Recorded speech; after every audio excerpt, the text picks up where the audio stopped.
大家好，今日係2024年嘅9月25日啊！今日咧繼續講下國泰啦，機上衝突嘅事件已經成為國際新聞啦。尋日我就講咗啦，英國嘅 BBC 啊、獨立報啊、Sky News 啊都有報道啦。今日咧美國嘅新聞咧都有報道咯。但係講呢單新聞嘅時候咧，其實我就唔希望淨係討論單新聞啦。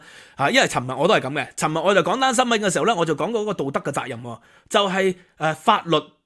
權利同埋顧念人哋嘅感受之間係如何取得平衡，先令到社會係更和諧嘅。其實呢個講法咧就係出自咧 Michael Sandel， 呢個係美國左翼大師 Michael Sandel 咧喺10幾年前嘅著作 What Money Can Buy， 咁我手上呢本書啦，Michael Sandel 裏邊第一章所講嘅嘢嚟嘅。咁呢個世界咧，我哋好多時候都有權做一啲嘢，譬如話英國為例，我舉一個例子啊，英國咧喺行人使用權上面咧，永遠係有優先嘅。過馬路啊，如果係一個合法嘅地方，譬如話安全島啊、斑馬線啊、紅綠燈啊，或者係一啲即係讓人哋過馬路嘅地方，行人永遠有優先權嘅。即係咧車咧見到佢咧就要收油噶啦。如果唔收油咧，俾人影低就會扣分噶咯。呢個係第一。第二啦，單車有優先權嘅。單車喺馬路上邊行啦，你係唔可以撥佢啦，你係唔可以咧無端去 overtake 佢嘅。即係呢個爬佢頭係唔得嘅，即係你係合理嘅情況底下先可以爬佢頭。一般情況你又唔可以超速爬佢頭嘅，否則咧就會犯法嘅。咁香港人咧就接受唔到嘅，因為香港咧單車如果喺馬路上行走咧，第一就會好危險啦，第二好多時候會俾人爬頭。英國就唔得嘅，理論上。咁雖然係咁，呢個係法律嚟嘅，但係咧法律同埋道德之間，道德其中一個重點咧就係即係中國人所講易地而處啊，即係己所不欲就勿施於人。就係要顧念人哋嘅感受喎，因為咧好多時候馬路咧就行20英里、30英里嘅，咁但係單車一般行10幾英里已經好快噶啦，好難長時間行到20-30英里噶嘛，咁所以咧單車有時候會造成咗整條馬路嘅擠塞。喺英國咧並非罕見過呢種情況，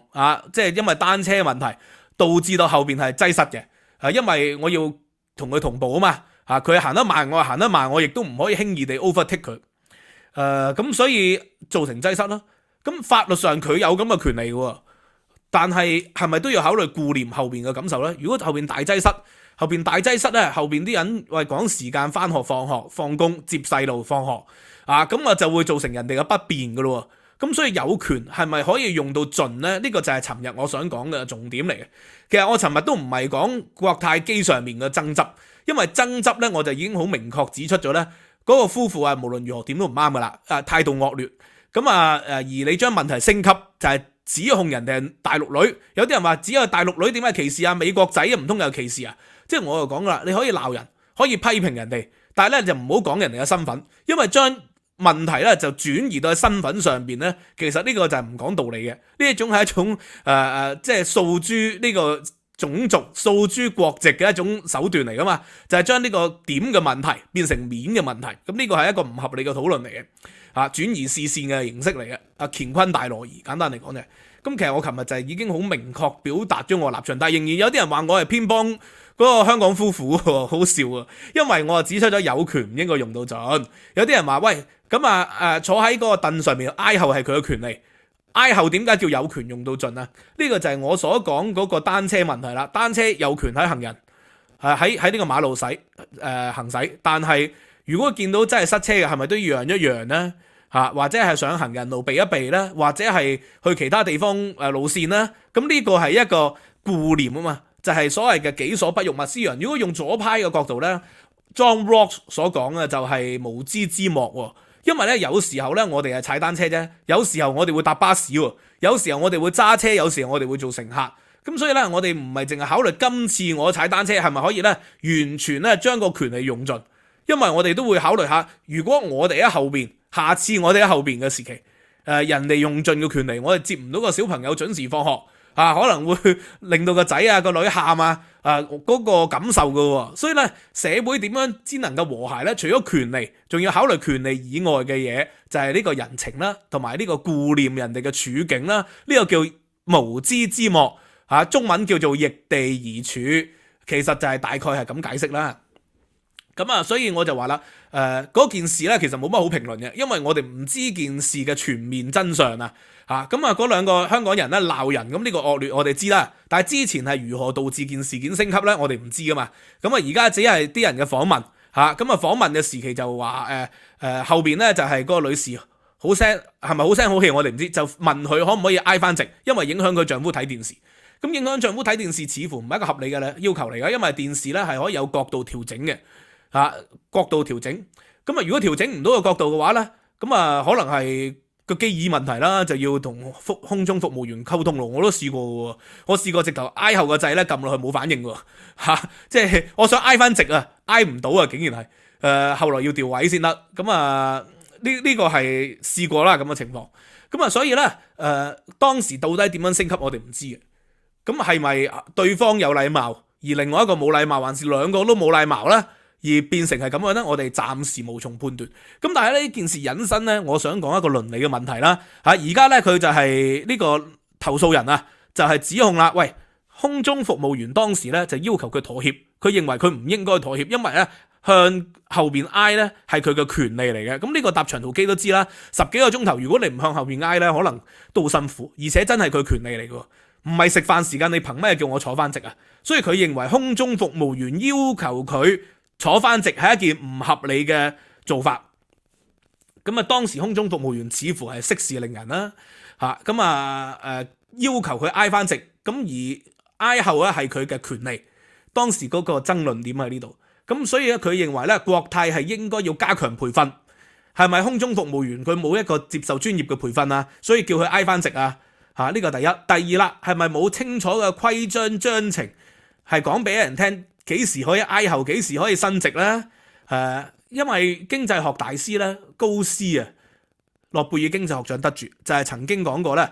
呢個好重要嘅解釋啊嘛，就係產權界定係可以避免咧交易成本一個最有效嘅手段啊嘛。其實國泰或者其他空中服務嘅公司，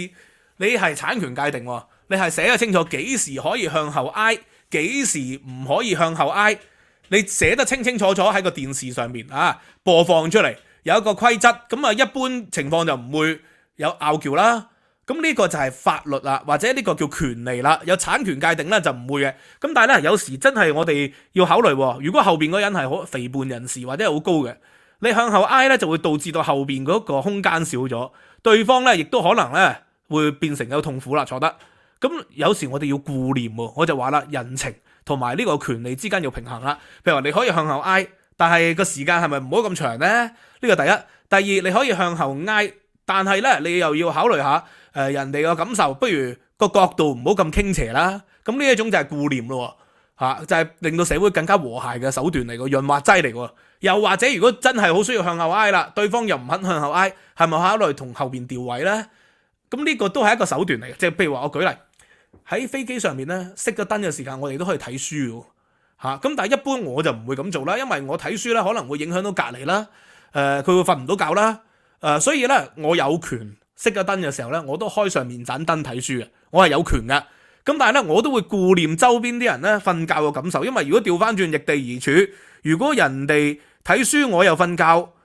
可以戴眼罩嘅，你可以咁講嘅，權利上係咁樣嘅，道理上係咁樣嘅。咁但係都要顧念嘅，但係有啲人就話讓就係人情，唔讓就係道理，咁呢個都可以咁講嘅。咁但係做人就唔係純粹考慮權利噶嘛。係咪？做人如果純粹考慮權利咧，就係呢個就叫君子以於禽獸者幾希啦。呢個就係孟子所講嘅幾希嗰個分別咯。要考慮人哋嘅感受先至係即係君子同禽獸之間嘅分別啦，人禽之別。2000幾年前都有討論過啦。咁啊呢度國泰個問題咧，即係我覺得國泰評分咧被譽為係世界上最好嘅幾間航空公司，唔係冇道理嘅。亞洲啲航空公司一般好好多嘅，卡塔爾嗰啲好好多嘅，新加坡航空好好多，長榮咁國泰都係好好多。即係如果喺英國咧呢件事咧發生喺英航，因為佢哋搭飛機喺香港去英國啊嘛。如果佢哋坐喺英航 BA 咧，而家去英航一係英航一係國泰，即係飛香港同倫敦，係咪啊？咁所以如果你係英航咧，你投訴冇用嘅，你投訴佢咧，佢就寫個automatic 嘅 email 回覆俾你，28日後先覆你，就唔好好似國泰咁1-2日內處理呢件事。咁啊，國泰點解咧？國泰都係英資嚟噶嘛，但係點解同英航咁大分別咧？因為佢哋嘅服務對象係亞洲人，尤其是係中國人。即係而家你係中國人咧服務咧，你一旦將個問題咧上升到民族啊中港矛盾，咁咧佢哋好輕易俾人抵制喎。英國咧，我睇到英航咧嗰個 page 有一個咧係叫做投訴英國航空公司嘅 page，有28萬人係入咗個 group 裏邊嘅，即係大家係投訴嘅英航啦，但係都係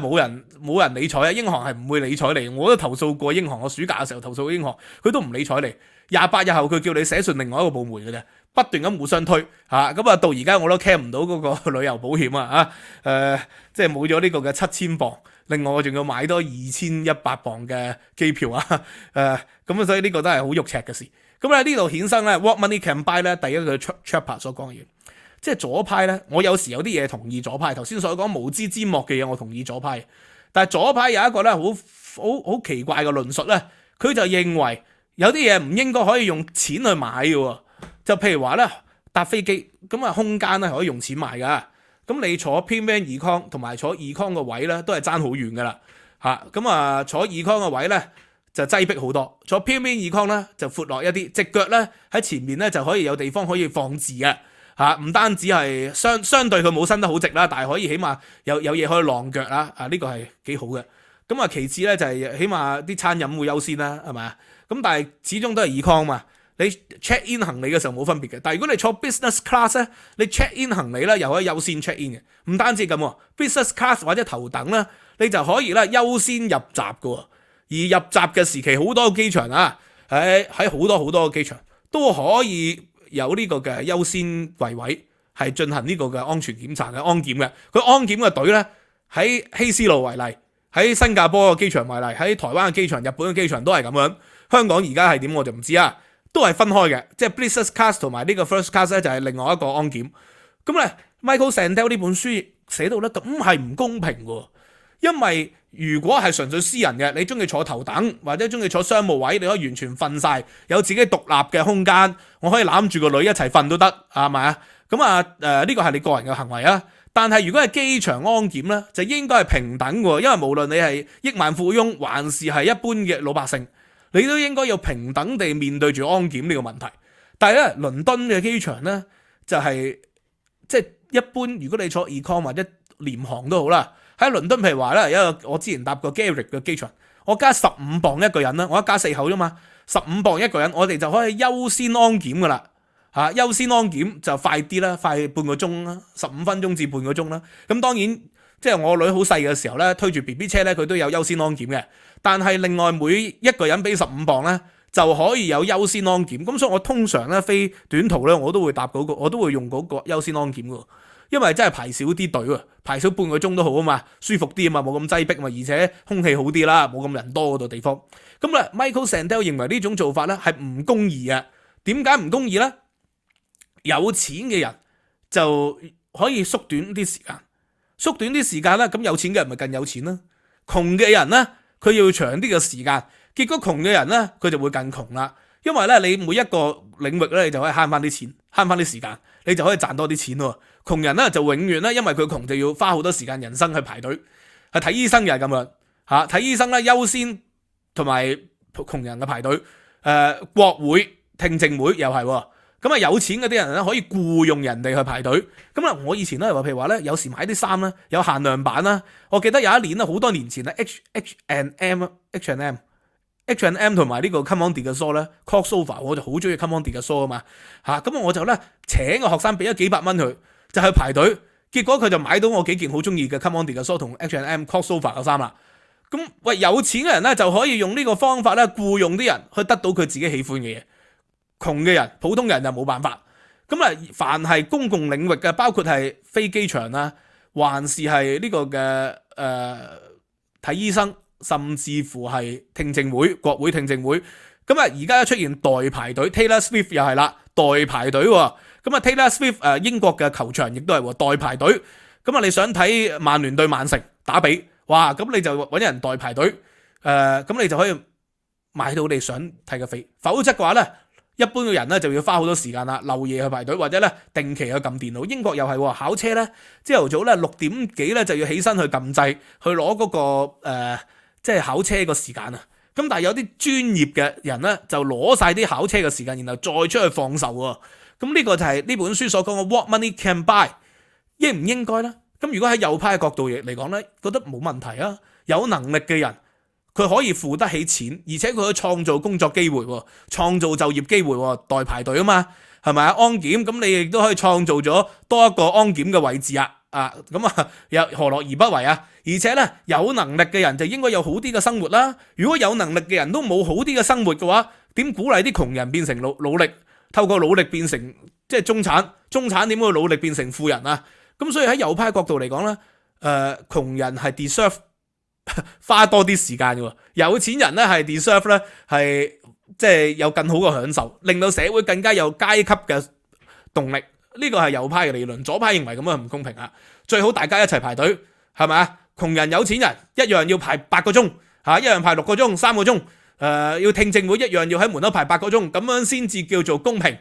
咁呢個就係左派嘅方法。左派咧就係強調嗰個出發點嘅，因為佢哋背後嘅理論就係康德。康德咧就係好強調你講嘅嘢嘅動機啊，你個出發點係咪正義嘅？而右派咧就係強調效益嘅，就係呢個效益主義，就係結果。一個係結果論，一個就係動機論。咁所以你係左派定右派咧，你就可以即係引申翻呢個問題，到底你係從呢個嘅動機出發啊，定係從結果出發嘅？所以左派好多時候咧有啲嘅措施，譬如話最近咧英國威爾斯嗰個樓市啊就陷入極度嘅混亂，因為咧工黨就係做咗好多措施，其中一個措施咧就係話如果你有 second home 嘅咧，就要加你3倍嘅 council tax， 否則嘅話咧你就要將層樓出去賣掛牌，結果就係搞到嚴重混亂啦。威爾斯嘅樓市逼啲人掛牌，啲人掛牌又唔係真係賣。有興趣嘅朋友咧可以話俾我知，我可以詳細講下威爾斯嘅樓市改革，展望英國咧喺工黨執政以後咧個樓市以後點樣發展嘅。唔知大家有冇興趣聽呢啲題目啦？咁所以今日咧翻呢個國泰嘅事件，其實我往往評論啲嘢咧，我就唔中意重點講個新聞嘅，因為講個新聞我就係覺得個 puzzle 我只係知好少。所以我琴日同今日我都係衍生後邊一啲嘅道理純粹講新聞咧嘅意義唔大嘅，係咪啊？因為好容易被打臉。如果過幾日有其他嘅視頻，有其他嘅 video 錄出嚟，唔出奇噶嘛，有機上咁多人，總有啲人錄咗噶嘛，發覺完全件事有啲真相我哋未知嘅，咁又何苦呢？咁所以我哋一分材料一分話，我就唔中意直接講，希望大家理解啦嚇。最後呢，我哋要宣傳個活動喎，喺12月15號呢，我就會去台灣啦。有啲人話去台灣唔跟自己去啦，平好多啦，咁跟你啊，自己去啊當然得嘅，但係你聽我講歷史同你自己睇歷史係兩件事嚟噶嘛所以呢，我哋會喺呢個嘅台灣係講歷史，喺台北、台中係 stay 一晚嘅啫，我哋又基本上唔會台中景點嘅，就直接咧台北，然後咧中間就瞓台中啦，然後第二日咧就係嘉義咧睇故宮南院，台北咧我哋就睇呢個台北賓館同埋中研院咁呢啲地方一般咧旅行嘅人咧係唔會去嘅而都要預約先能夠入到去啦。台南就會睇葉遮蘭城鄭成功嘅，8800蚊就係呢個嘅港幣嚟，就包咗呢個住啦同埋食嘅，除咗第一晚咧食米芝蓮餐廳嗰個要自費之外咧，其他都係包咗嘅。咁你可以唔食嘅，你可以去行夜市都得嘅 whatever 咁我就會去嗰度啦。餐廳係幾好食嘅，舊年個大廚仲出咗嚟招呼我哋，今年唔知撞唔撞到個大廚喺度啦。有興趣就係9月30號前報名 ，OK？ 而家應該相當人報咗名噶啦，唔知幾時會呼 ，OK？ 9月30號前報名，詳情就會喺下邊咧留言區咧就會見到嘅，拜拜。